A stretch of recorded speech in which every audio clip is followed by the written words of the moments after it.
Dusty, sit. Yes. Ah.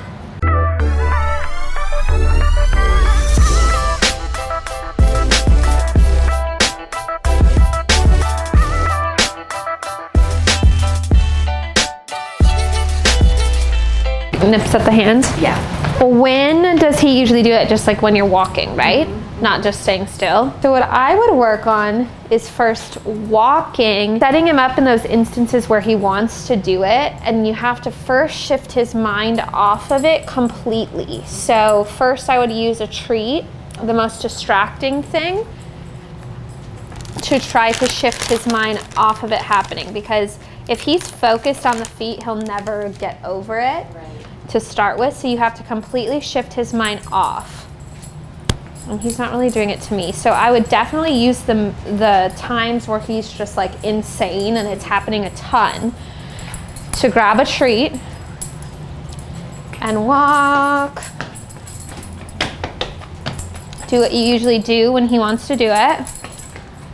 And if you can walk down, like, you know, down the entire hallway, is it inside, is it outside, or both? Inside? Yeah. So to solve an issue, kind of like the potty training that we talked about, first you have to get to the point of where it's not happening at all.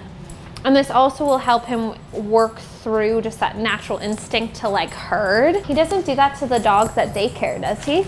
They don't say he's like a herder or anything? No, it's when we walk, you can tell that he wants to be in front. He cuts in front of her to herd her. Because she'll be the person in front and I'm walking behind and him at her side. If he gets a moment, he's jumping and crossing, cutting the ball. But doesn't do it to your feet? No. Just Mom, why? So I would definitely take that time when he's like that, when you maybe try to do everything to not move or something during that time. You know, you either move or you put him somewhere else, and tackle it head on by shifting his focus. Now it just depends on how much his mind needs to be on like the feet, you know? But what I would be looking for to know that you're really working through it is having the treat or the toy. I mean, there's some dogs when it's such a natural instinct to go after the feet that I have to start like right here with. It depends on his mood, but I don't think that would be him. I would walk back and forth down the hallway, and if he doesn't nip at the feet at the end of each hallway when you get there, a treat. Oh, okay. Like a little piece of a treat. So find that point, sit. Now he's going straight to the down. Has he mastered that, right? He learned that last time, right? Basically, you're gonna wanna find that point where you can hold his focus, but you can tell it's hard for him to be focusing on you, but he's not full on going at your feet. You know, like he might give like a couple glances, but he's correcting himself to really work through it. So whether that be find that distance, I think with a treat, I mean, what do you think with a treat when he's in that state? So you haven't seen him in that state? I've usually mostly tried with like the sticks, and oh, you have? Sometimes it. You just try kind of like redirecting him to it though, right? Sometimes it works, sometimes it doesn't. It just depends on. Okay, to really work through it, and if he does it tonight or anything, maybe video it for me and send it to me, and then try tackling it head on, because it's the only way to really work through it.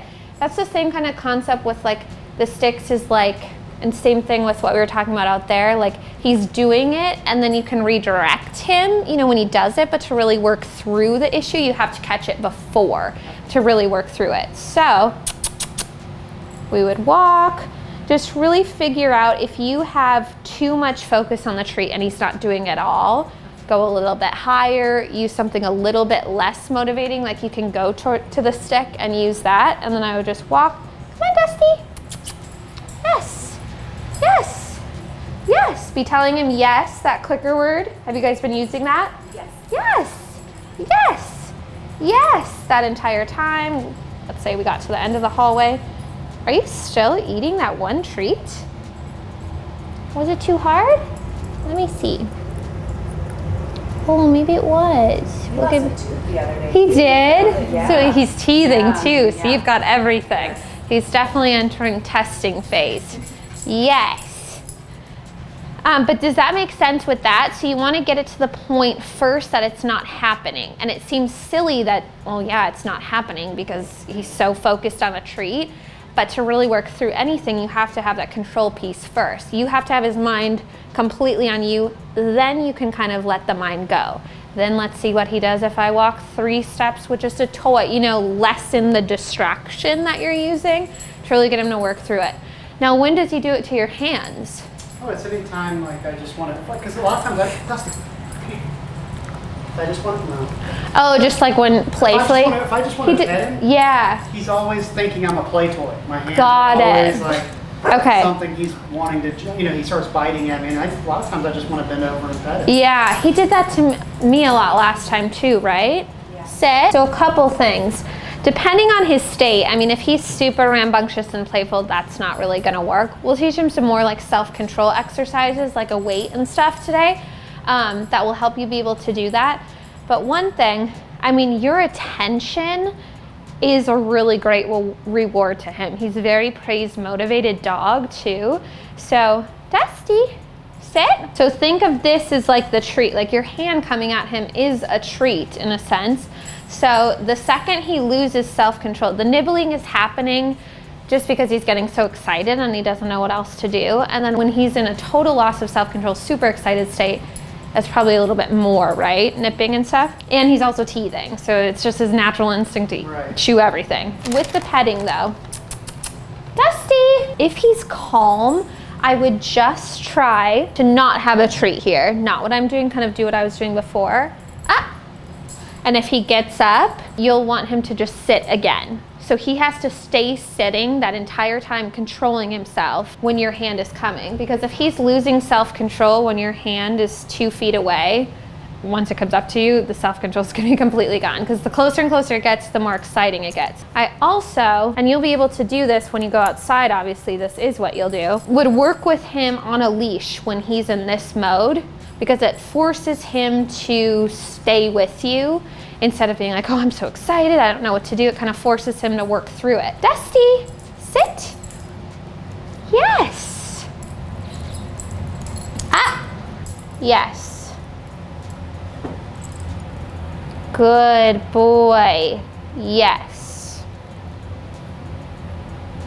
Good. And see, that time I give him the treat a little bit later. Do you agree that like when your hand comes at him, it's already like jumping up or kind of like nipping? He's already trying to figure out a way around the side to bite, you know, and I totally. This yeah. to see if it helps, but then he tries to jump and get on top. Get it? Yeah. So then I end up standing up and sit. walk away.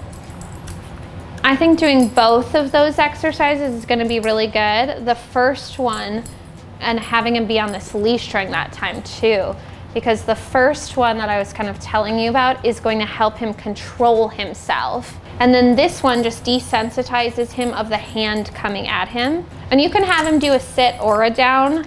I mean, down is actually going to help him even more in this exercise because it forces him to be even more controlled, but sit is the hardest for him right now, so that's why I'm making him do that. So I know we talked about the mouthing to redirect to a toy with the chewing. See how he's sitting like facing the other way? That's also total stubborn. So we talked about that, and then we also talked about like pulling it away and making him do the kisses instead, right? Yes, good kisses. But what I'm seeing now also with the mouthing is, like we've talked about, just not total loss of self-control. In order to teach a dog self-control, you want to get them to sit and then lay down, or one or the other. So also during that nipping time, just think that you can also, when he gets into this state, remember that golden rule, that redirection is crucial for curbing a behavior. Just telling him no isn't gonna make all that energy go away. You know, he's like, what else do I exert it into? So he needs to start exerting that extra energy into self-control.